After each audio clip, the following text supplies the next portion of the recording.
नमस्कार दोस्तों, स्वागत है आपका फिर से एक नई वीडियो में। तो दोस्तों, बीएसएनएल थर्ड पीआरसी अगर लागू होती है, यानी कि 2026 में लागू होगी। 2026 में बीएसएनएल थर्ड पीआरसी की जो प्रोसेस है वो बहुत तेज है, इसलिए हो सकता है थर्ड पीआरसी के मध्य या फिर एंड तक थर्ड पीआरसी लागू होने की पूरी पूरी उम्मीद है। ठीक है, अब देखिए यहाँ पर बात ये आती है कि अगर आपने थर्ड पीआरसी लागू होने के बाद जो आपकी 13,000 की जो पेंशन है वो बढ़कर 33,000 के करीब होने वाली है। कैसे, आज इस वीडियो में डिटेल तरीके से बात करेंगे।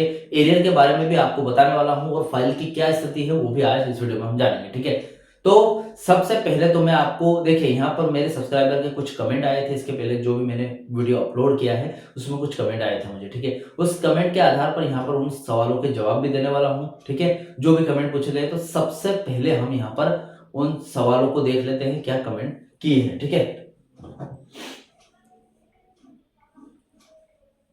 देखिए यहाँ पर इन्होंने कमेंट किया है, सर मैं 2017 अगस्त में रिटायर हुआ हूँ। बेसिक पे उनका था 19,870 रुपए। अब मेरा बेसिक पे कितना है, बेसिक पेंशन उनको मिल रही है 9,935 रुपए। ठीक है, तो उसके हिसाब से थर्ड पीआरसी लागू होने पर उनको कितना बेनिफिट मिलेगा, क्या इंक्रीमेंट होगा उनका, ये पूछा है। यहाँ पर एक और सवाल पूछा है जय चौहान जी ने, जो कि पूछ रहे हैं, सर डोट को वेज एग्रीमेंट भेज दिया है, अब कितना टाइम लगेगा ये बताओ प्लीज। ठीक है, तो इसके बारे में देखेंगे। ठीक है, उसके बाद यहाँ पर एक और सवाल पूछा गया है, मैं एमटीएनएल कर्मचारी हूँ, मैंने 2020 में वीआरएस लिया है। उस वक्त मेरा बेसिक पे 27,750 रुपये था और एनी 9 में था। तो अब थर्ड पीआरसी के बाद मेरा बेसिक कितना, फुल पे कितना होगा, तो वो देख लेते हैं। ठीक है, उसके बाद राजेश भोसले जी ने यहाँ पर सवाल किया है, सर मैं 31 दिसंबर 2014 में बीएसएनएल में रिटायर हुआ हूँ। बेसिक उनका जो बेसिक पे है 27,010 रुपये है। ठीक है, जिसका जो बेसिक पेंशन उनको मिलती है 13,505 रुपये। मुझे पेंशन रिवीजन का लाभ होगा या नहीं।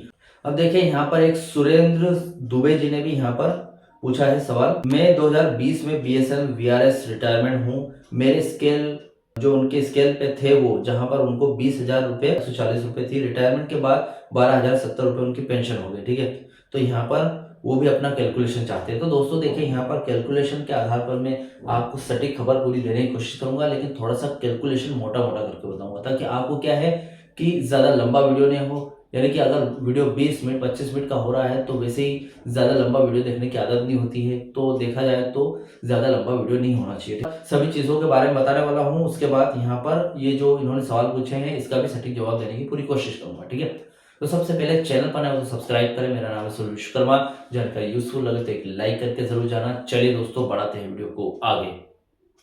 तो दोस्तों चलिए यहाँ पर सबसे पहले देख लेते हैं, इन सवालों के जवाब भी देना है। देखिए यहाँ पर क्या है कि थर्ड पीआरसी पे रिवीजन कमेटी के लागू होने और पेंशन रिवीजन का बेसब्री से इंतजार कर रहे हैं। कौन, पेंशनर्स और कर्मचारी। ठीक है, देखिए पेंशनर्स की कैलकुलेशन की बात करूं, देखिए यहाँ पर बीएसएनएल और एमटीएनएल में पेंशन रिवीजन आमतौर पर 15% फिटमेंट के आधार पर अपेक्षित है, यानी कि इतना मिलना ही चाहिए, नहीं तो जो इंक्रीमेंट है वो इतना बढ़ेगा नहीं, सैलरी में भी नहीं बढ़ेगा, पेंशन में भी नहीं बढ़ेगा। ठीक है, तो 15% जरूरी है। तो यहाँ पर क्या होगा, आपकी नई बेसिक पेंशन बनाने के लिए आपकी पुरानी बेसिक जो पेंशन है या फिर बेसिक पे है उसको 119.5% डी और 15% फिटमेंट के साथ यहाँ पर कैलकुलेट किया जाएगा और उससे आपकी नई बेसिक पेंशन बनेगी। मामले में अगर देखो तो श्री गणेश गांगुड़े जी, जो कि एमटीएनएल वीआरएस 2020 उन्होंने लिया है।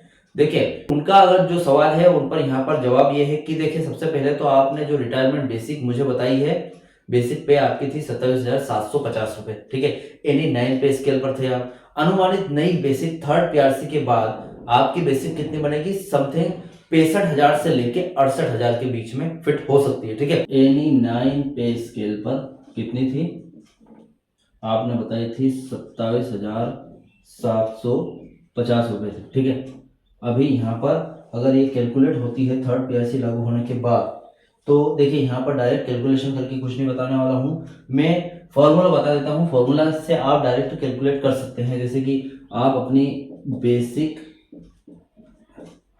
पेंशन या फिर यहाँ पर पे को भी कुछ इसी फॉर्मूले से कैलकुलेट किया जाएगा, तो दोनों लिख दिया मैंने, प्लस यहाँ पर 119.5% से ही आपको कैलकुलेट करना पड़ेगा, क्योंकि 2017 के टाइम पे यही आइडिया चल रहा था, ठीक है। प्लस यहाँ पर 15% फिटमेंट से आप कैलकुलेट कर सकते हैं, ठीक है। तो स्पष्ट सवाल है, इसे कैलकुलेट करने के लिए आप वही लिख सकते हैं जैसे कि आपने अपनी बेसिक पे कितनी बताई थी, 27,000 रुपये बताई थी। तो यहाँ पर 27,000 रुपये 750 रुपये करेंगे आप, ठीक है। इसका 119.5% अगर आप निकालते हैं तो कितना बनेगा, समथिंग 30,000 के करीब बनेगा, ठीक है। हमने जस्ट कैलकुलेशन नहीं किया है, डायरेक्ट बता रहा हूँ आपको। इसका 15% फिटमेंट भी निकाल देते हैं, ठीक है। तो पहले इन दोनों को जोड़ लेंगे, 15% फिटमेंट निकालेंगे तो कितना बनेगा, 2 से 2,500 के समथिंग बनेगा, ठीक है। हाँ 2,500 के समथिंग बन रहा है, ठीक है। तो इन सबको कैलकुलेट करने के बाद जो आपकी बेसिक पेंशन है वो समथिंग अप्रोक्सीमेटली बनेगी 70,000 के करीब बन सकती है, ठीक है। ये जस्ट मैं लगभग लिख रहा हूँ क्योंकि मैंने कोई कैलकुलेट नहीं किया है, लेकिन इतना आपका बन जाएगा थर्ड पीआरसी लागू होने के बाद, ठीक है। आपकी न्यू बेसिक पे है ये, ठीक है। न्यू वाली बेसिक पे इतनी बनेगी आपकी, ठीक है। अभी यहाँ पर देखिए पेंशन की बात करूँ तो पेंशन क्या है, ये जो आपकी बेसिक पे इससे आधी हो जाएगी, ठीक है। अगर आपको पेंशन जो भी आपने पेंशन अभी तो आपको पेंशन मिल रही है अभी, ठीक है, तो वो इससे आधी हो जाएगी, यानी कि थर्ड पीआरसी लागू होने के बाद 35,000 रुपये आपको डायरेक्ट आपके हाथ में आने वाले हैं, ठीक है।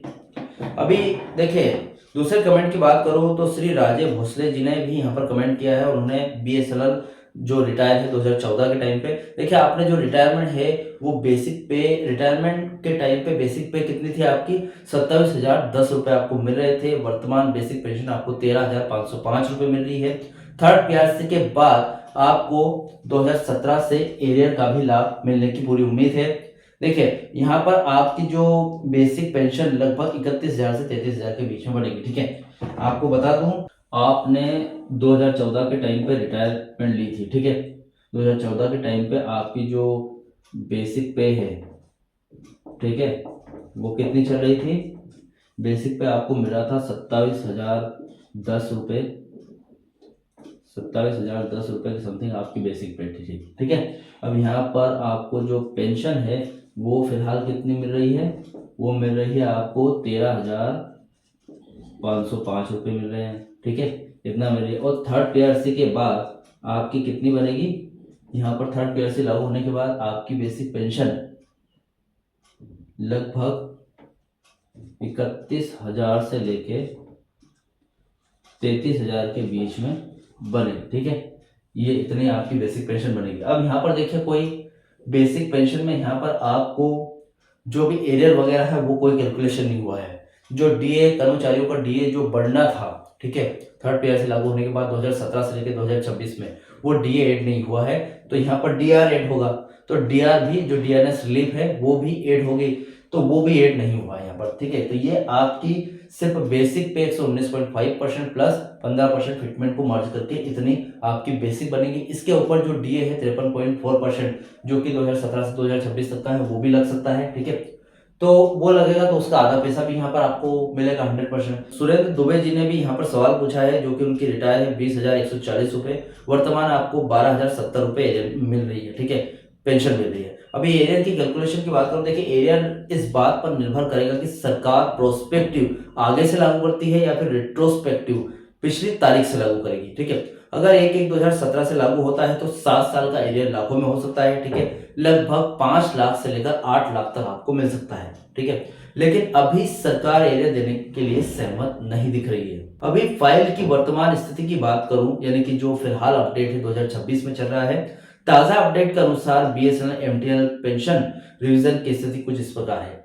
अभी यहाँ पर वो बता देता हूँ आपको कि क्या यहाँ पर स्थिति। देखिए डोट दूरसंचार विभाग की भूमिका की बात करूं तो डोट, देखिए डोट ने पेंशन रिवीजन का प्रस्ताव कैबिनेट नोट के लिए तैयार कर लिया है। हाल ही में कर्मचारी यूनियनों और डोट के बीच हुई बैठकों में 15% फिटमेंट पर सहमति बनने की कोशिश की गई है। अब वे विभाग यानी कि डोट डिपार्टमेंट ऑफ इंटरप्राइजेस की बात करूं तो देखिए फाइल वर्तमान में वित्त मंत्रालय वे विभाग के पास विचाराधीन रहती है, ठीक है। अभी फिलहाल विचार में है। मुख्य पेज ये है कि अफोर्डेबिलिटी क्लॉज बीएसएनएल के घाटे को लेकर है, ठीक है, लेकिन पेंशन के मामले में इसे हटाने की मांग की जा रही है क्योंकि पेंशन सरकार कंसोलिडेटेड फंड ऑफ इंडिया से देती है, बीएसएनएल नहीं। बीएसएनएल से नहीं। तो हो सकता है ये जो अफोर्डेबिलिटी क्लॉज है पेंशनर्स के लिए हट जाए और जो कर्मचारी है उनके लिए हटना मुश्किल है, ठीक है। तो यहाँ पर ऐसा है। अब कोर्ट केस की बात करूं तो देखिए यहाँ पर देखिए दिल्ली हाई कोर्ट और केट में भी पेंशनर्स ने केस किया हुआ है। कोर्ट ने सरकार को जल्द डिसीजन लेने के लिए निर्देश दिया है, ठीक है। तो देखा जाए तो सरकार कोर्ट केस में भी यहाँ पर पेंशनर्स का जो पक्ष है वो भारी है सरकार के मुकाबले।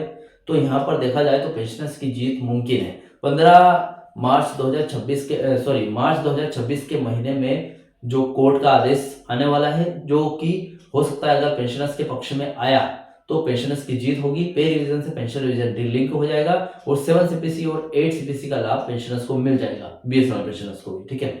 देखिए फिटमेंट 15% मिलने की उम्मीद ज्यादा है और जो इफेक्टिव डेट है वो 1/1/2017 से लागू माना जाएगा, ठीक है। एरियर पर थोड़ा सा संकट है। सरकार जीरो एरियर या फिर बिना पिछले बकाये के पेंशन बढ़ाने का प्रस्ताव दे सकती है ताकि वित्तीय बोझ कम हो सके।